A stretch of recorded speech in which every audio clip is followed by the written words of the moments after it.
ప్రభుత్వ వెబ్సైట్కి రక్షణ కరువైందా? తెలంగాణ ఆర్టీఐ వెబ్సైట్ హ్యాక్ అయిందా? పౌరుల ప్రభుత్వ సమాచారాన్ని పొందేందుకు ఉపయోగించే ఈ వెబ్సైట్పై సైబర్ దాడి జరగడం ఆందోళన కలిగిస్తోంది. ఈ పోర్టల్ ద్వారా ప్రజలు ప్రభుత్వ విభాగాలకు ఆన్లైన్లో ఆర్టీఐ దరఖాస్తులు పంపిస్తారు.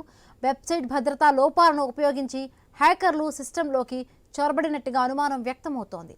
అయితే ఏ మేరకు డేటా లీక్ అయింది, వినియోగదారుల వ్యక్తిగత వివరాలు సురక్షితంగా ఉన్నాయా అన్న దానిపై ఇంకా స్పష్టత రావాల్సి ఉంది.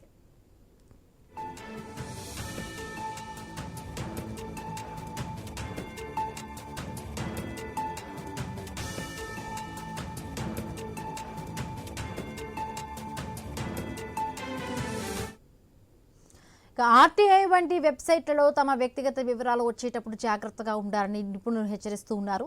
అనుమానాస్పద మెయిల్స్, లింక్స్ పై క్లిక్ చేయకుండా అప్రమత్తంగా ఉండాలని సూచిస్తున్నారు. మొత్తానికి ప్రభుత్వ వెబ్సైట్ల భద్రతపై మరొకసారి ప్రశ్నలు లేవనెత్తిన ఈ ఘటన సైబర్ సెక్యూరిటీపై మరింత దృష్టి పెట్టాల్సిన అవసరాన్ని గుర్తు చేస్తోంది.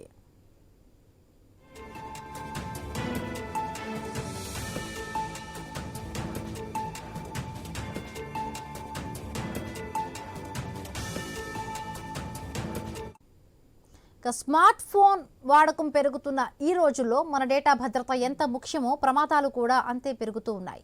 ముఖ్యంగా అపరిచిత మూలాల నుంచి ఏపీకే ఫైల్స్ డౌన్లోడ్ చేసుకోవడం పెద్ద ముప్పుగా మారింది. ఏపీకే అంటే ఆండ్రాయిడ్ ప్యాకేజీ కిట్. ఇది యాప్ను ఇన్స్టాల్ చేసుకునే ఫైల్. కానీ గూగుల్ ప్లే స్టోర్ బయట నుండి డౌన్లోడ్ చేసుకునే ఏపీకే ఫైల్స్ విషయంలో జాగ్రత్తగా ఉండాల్సిందే. ఎందుకంటే ప్లే స్టోర్లో ఉండే యాప్స్ను గూగుల్ తనిఖీ చేస్తుంది. కానీ థర్డ్ పార్టీ వెబ్సైట్ నుంచి వచ్చే ఏపీకే ఫైల్స్లో హానికరమైన కోడ్ దాగి ఉండే ప్రమాదం ఉంది.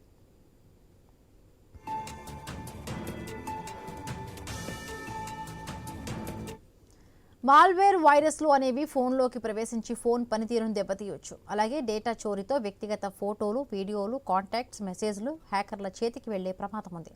అంతేకాకుండా ఆర్థిక మోసాలు, బ్యాంకింగ్ యాప్స్కు సంబంధించిన ఓటీపీలు, పాస్వర్డ్లు దొంగిలించి మీ ఖాతా నుండి డబ్బులు దోచేసే ప్రమాదం ఉంది.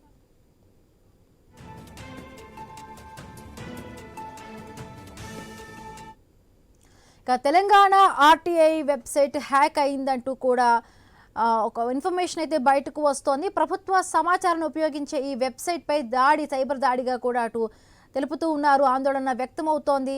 రైట్గా ఈ పోర్టల్ ద్వారా చాలా వరకు కూడా మన రైట్ టు ఇన్ఫర్మేషన్ యాక్ట్ ద్వారా దరఖాస్తులు పంపిస్తూ ఉంటారు. దీనికి సంబంధించి మరిన్ని పూర్తి అప్డేట్స్ మా కరెస్పాండెంట్ స్వామి జాయిన్ అయ్యారు. స్వామి, సంస్థల ద్వారా సమాచార చట్టం ఆధారంగా సమాచారాన్ని సేకరించడం కోసం ఉపయోగించేటువంటి right to information site hack అయింది. చాలా మంది పౌరులు ప్రభుత్వం నుంచి ఒకవైపు ట్రాన్స్పరెన్సీ కోసం వివిధ అంశాలపైన సమాచారం తీసుకోవడానికి ఈ సైట్ ద్వారా అప్లై చేసి సమాచారాన్ని పొందుతూ ఉంటారు. అలాంటి ఈ సైట్ ఇప్పుడు హ్యాకర్లకు టార్గెట్ కావడం ఆందోళన కలిగిస్తుంది. చాలా మంది ఆర్టీఐ యాక్టివిస్టులు కావచ్చు, సాధారణ పౌరులు కావచ్చు, ఈ రైట్ టు ఇన్ఫర్మేషన్ ద్వారా పొందేటువంటి సమాచారం సంబంధించి వారి పూర్తి వివరాలు అందజేసి అందులోంచి సమాచారం తీసుకుంటారు. వివిధ డిపార్ట్మెంట్లు కావచ్చు, అత్యంత కీలకమైన రహస్యాలకు సంబంధించినటువంటి సమాచారాన్ని కూడా ప్రభుత్వ శాఖల ద్వారా చాలా మంది తీసుకొని దానిలో ఉన్నటువంటి అంశాల ఆధారంగా ప్రభుత్వాన్ని ప్రశ్నించడం లేక సమాచారాన్ని రూఢీ చేసుకోవడం లాంటి ప్రయత్నాలు చేస్తూ ఉంటారు. కానీ ఇప్పుడు ఈ ఆర్టీఐ సైటే హ్యాక్ కావడంతో కూడా ఇప్పుడు ప్రభుత్వ సంబంధించిన సైట్ల భద్రత సంబంధించిన విషయంలో సైబర్ సెక్యూరిటీ లోపాలను ఒకసారిగా వెలుగెత్తి చూపెట్టింది. ఇప్పుడున్న పరిస్థితుల్లో సైబర్ సెక్యూరిటీకి సంబంధించిన విషయంలో మరింత అప్రమత్తంగా ఉండాలని చెప్పేసి కూడా ఒకవైపు బయటకు వచ్చింది.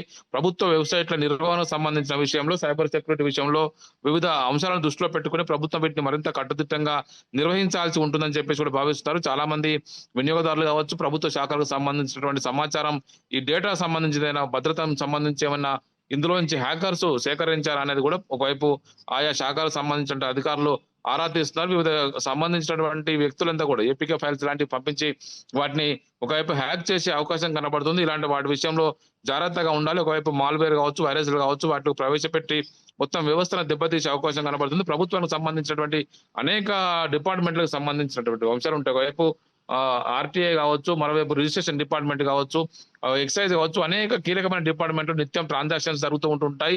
అలాంటి సైట్లకు చొరబడితే మరింత ప్రమాదం జరిగే అవకాశం ఉంది. కాబట్టి ఇలాంటి వాటి విషయంలో ప్రభుత్వం సైబర్ సెక్యూరిటీ విభాగం మరింత అప్రమత్తంగా వ్యవహరించి ప్రభుత్వ శాఖలు నిర్వహించినటువంటి ఈ వెబ్సైట్ అన్నింటినీ కూడా మరింత పకడ్బందీ ఒకవైపు సైబర్ సెక్యూరిటీ సంబంధించిన విషయంలో మరింత భద్రతా ప్రమాణాలు పాటించాలని చెప్పి సూచిస్తూ ఉన్నారు. మొత్తానికైతే రైట్ టు ఇన్ఫర్మేషన్ సైట్ అనేది హ్యాక్ కావడం ప్రభుత్వం సంబంధించిన విషయంలో కొంత ఆందోళన అయితే కలిగిస్తూ ఉంది. ఆర్టీఐ పోర్టల్లో ఏదైతే కూడా సెక్యూరిటీ లోపంగానే కూడా అంటే ఎవ్రీ టైం కూడా మనం దాన్ని తనిఖీ చేస్తూ ఉండాలి. ప్రభుత్వం సంబంధించింది కాబట్టి ఇలా జాగ్రత్తగా ఇన్ఫర్మేషన్ అంతా ఉంటుంది కానీ బట్ దానికి సంబంధించి ఆ డేటా ఇప్పుడు మొత్తంగా కూడా చాలా భద్రత కొరవేటుగా కనిపిస్తోంది. మరి సెక్యూరిటీ లోపం వల్లే కూడా ఈ డేటా బయటపడడం కూడా అనిపిస్తుందా? సో ఎట్లా మాట్లాడదాం స్వామి, చిన్న బ్రేక్ తీసుకుందాం.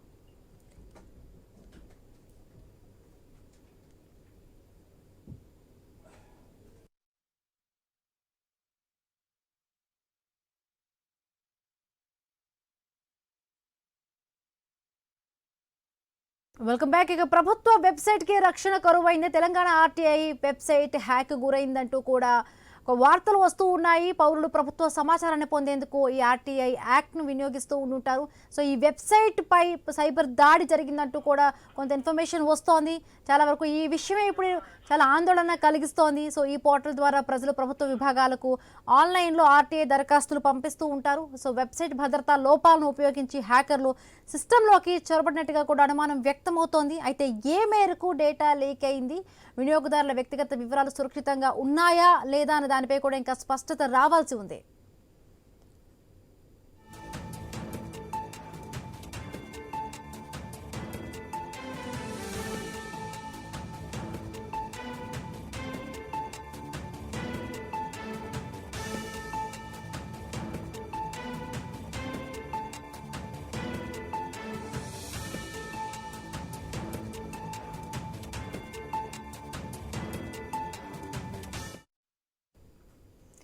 ఆర్టీఐ వంటి వెబ్సైట్లలో తమ వ్యక్తిగత వివరాలు ఇచ్చేటప్పుడు జాగ్రత్తగా ఉండాలని నిపుణులు హెచ్చరిస్తూ ఉన్నారు. అనుమానాస్పద మెయిల్స్, లింక్స్ పై క్లిక్ చేయకుండా అప్రమత్తంగా ఉండాలని సూచిస్తూ ఉన్నారు.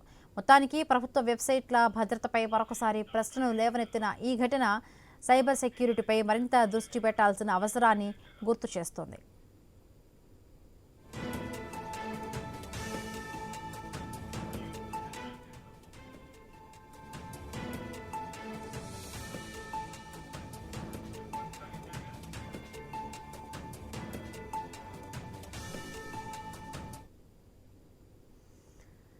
స్మార్ట్ ఫోన్ వాడకం పెరుగుతున్న ఈ రోజుల్లో మన డేటా భద్రత ఎంత ముఖ్యమో ప్రమాదాలు కూడా అంతే పెరుగుతూ ఉన్నాయి. ముఖ్యంగా అపరిచిత మూలాల నుంచి ఏపీకే ఫైల్స్ డౌన్లోడ్ చేసుకోవడం పెద్ద ముప్పుగా మారింది. ఏపీకే అంటే ఆండ్రాయిడ్ ప్యాకేజీ కిట్. ఇది యాప్ను ఇన్స్టాల్ చేసుకునే ఫైల్, కానీ గూగుల్ ప్లే స్టోర్ బయట నుండి డౌన్లోడ్ చేసుకునే ఏపీకే ఫైల్స్ విషయంలో చాలా జాగ్రత్తగా ఉండాల్సిందే. ఎందుకంటే ప్లే స్టోర్లో ఉండే యాప్స్ పైన గూగుల్ తనిఖీ ఉంటుంది, ఒక నిఘా ఉంటుంది. కానీ థర్డ్ పార్టీ వెబ్సైట్ నుంచి వచ్చే ఇప్పుడు ఏపీకే ఫైల్స్లో మాత్రం హానికరమైన కోడ్ దాగి ఉండే ప్రమాదం ఉంది.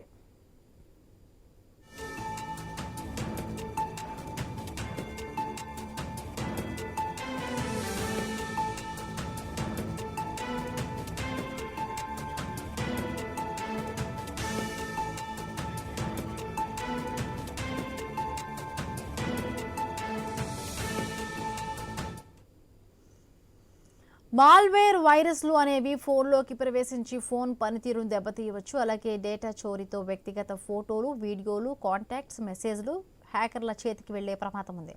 అంతేకాకుండా ఆర్థిక మోసాలు, బ్యాంకింగ్ యాప్స్కు సంబంధించిన ఓటీపీలు, పాస్వర్డ్లు దొంగిలించి మీ ఖాతా నుండి డబ్బులు దోచేసే ప్రమాదం ఉంది.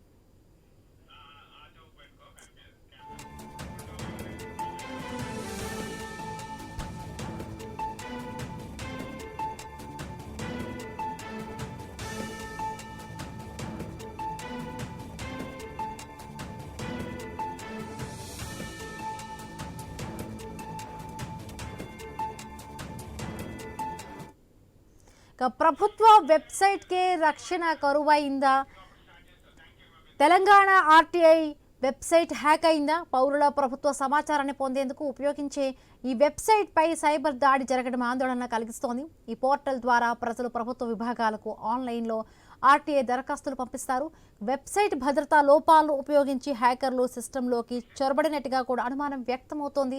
అయితే ఏ మేరకు డేటా లీక్ అయింది, వినియోగదారుల వ్యక్తిగత వివరాలు సురక్షితంగా ఉన్నాయా అన్న దానిపై ఇంకా స్పష్టత రావాల్సి ఉంది, క్లారిటీ రావాల్సి ఉంది. ఇంకా రైట్, దీనికి సంబంధించి మరిన్ని పూర్తి అప్డేట్స్ మా కలీగ్ వంశీ న్యూస్ రూమ్ నుంచి అందిస్తారు. వంశీ.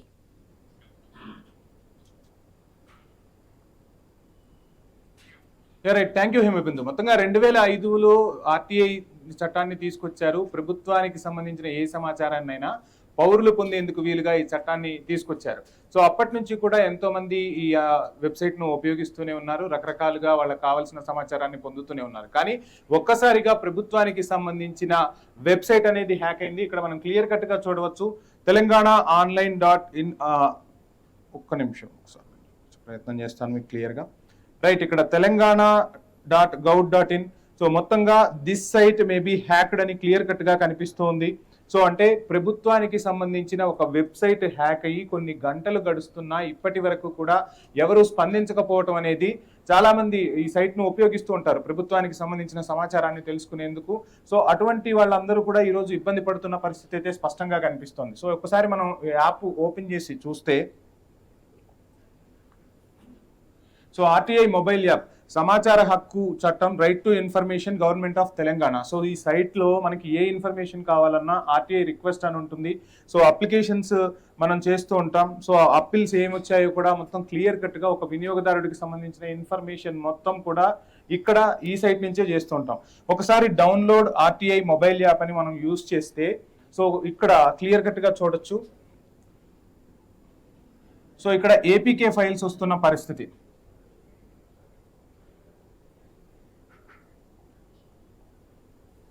ఇక్కడ క్లియర్ కట్ గా చూడొచ్చు మనం, ఏపీకే ఫైల్స్ వస్తున్నాయి. సో ఏపీకే ఫైల్ ఎంత డేంజర్ గా ఉంటుందో మనకు తెలియంది కాదు. సో ఇక్కడ ఏపీకే ఫైల్ డౌన్లోడ్ అవుతుంది. ఏపీకే ఫైల్ డౌన్లోడ్ అవ్వటం వల్ల సో మొబైల్స్ అవ్వచ్చు, లేదంటే ల్యాప్టాప్స్ అవ్వచ్చు, ఆ ల్యాప్టాప్స్ లో ఉన్న ఒరిజినల్ ఇన్ఫర్మేషన్, అంటే ఎవరైతే ఈ యాప్స్ ను డౌన్లోడ్ చేసుకుంటారో వాళ్ళ ఇన్ఫర్మేషన్, సెన్సిటివ్ ఇన్ఫర్మేషన్ కూడా సో హ్యాక్ చేసే వాళ్ళ చేతుల్లోకి, అంటే హ్యాకర్స్ చేతుల్లోకి వెళ్లే ప్రమాదం ఉంది. సో ఎందుకు ప్రభుత్వం దీన్ని ఇంకా రెక్టిఫై చేయలేకపోతుంది? ఇన్ని గంటలు అవుతున్నా ఇంత కీలక అంశాలు ఉంటాయి, చాలా సెన్సిటివ్ ఇన్ఫర్మేషన్ ఉంటుంది. ఇటువంటి సైటు హ్యాక్ అయ్యి ఇన్ని గంటలు గడుస్తున్నా ఎందుకు ఇంకా మేనమేషాలు లెక్కిస్తూ ఉన్నారనేదే ఇప్పుడు అసలు ప్రశ్న. సో మొత్తంగా ఆర్టీఐ వెబ్సైట్ లోకి హ్యాకర్స్ అయితే చొరబడ్డారు. ఇప్పుడు ఇది కొత్త కాదు, ఇంకా గతంలో కూడా ఈ సంస్థలకు సంబంధించి, అదేవిధంగా ప్రభుత్వ సంస్థలకు సంబంధించిన ఎన్నో వెబ్సైట్లు హ్యాక్ అవుతున్నా దానికి సంబంధించిన సేఫ్టీ ప్రికాషన్, సేఫ్టీ మెజర్స్ తీసుకోవట్లేదు, ఫైర్ వాల్స్ యూజ్ చేయట్లేదు అనేది మాత్రం పెద్ద ఎత్తున సైబర్ నిపుణుల నుంచి కూడా వినిపిస్తున్న ప్రశ్న. సో వైపు ప్రభుత్వాలే చెప్తున్నాయి సైబర్ మోసగాళ్ల పట్ల అప్రమత్తంగా ఉండండి అని ప్రభుత్వాలు చెప్తున్నాయి. ఈరోజు ప్రభుత్వ సైట్ నే హ్యాక్ చేస్తూ ఉన్నారు అంటే సో ఖచ్చితంగా డొల్లతనం అనేది కనపడుతూ ఉంది. ఎందుకు ఆ సేఫ్టీ మెజర్మెంట్స్ తీసుకోలేకపోతున్నారు? ప్రజలకు సంబంధించిన చాలా విలువైన ఇన్ఫర్మేషన్ ఉంటుంది, ఇప్పటికే ఎంతో విలువైన ఇన్ఫర్మేషన్ బయటికి వెళ్ళిపోయింది అన్నది కూడా చాలా మంది నుంచి వినిపిస్తున్న ప్రశ్న. సో చాలా సెన్సిటివ్ ఇన్ఫర్మేషన్ ఉంటుంది. ఒక ఇన్ఫర్మేషన్ ని తెలుసుకోవాలి అనుకున్నప్పుడు రాజ్యాంగం కల్పించిన హక్కు ఇది.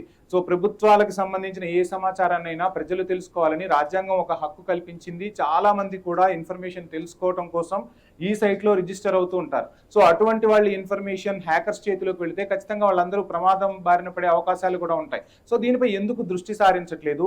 ఈ ఒక్క సైట్ అనే కాదు, చాలా సందర్భాల్లో చాలా సైట్లను మనం చూస్తూ ఉన్నాం. సో ఇటువంటి పరిస్థితులు వచ్చినప్పుడు ఇంకా ఎప్పటికప్పుడు సేఫ్టీ మెజర్మెంట్స్ తీసుకోవాల్సి ఉంటుంది.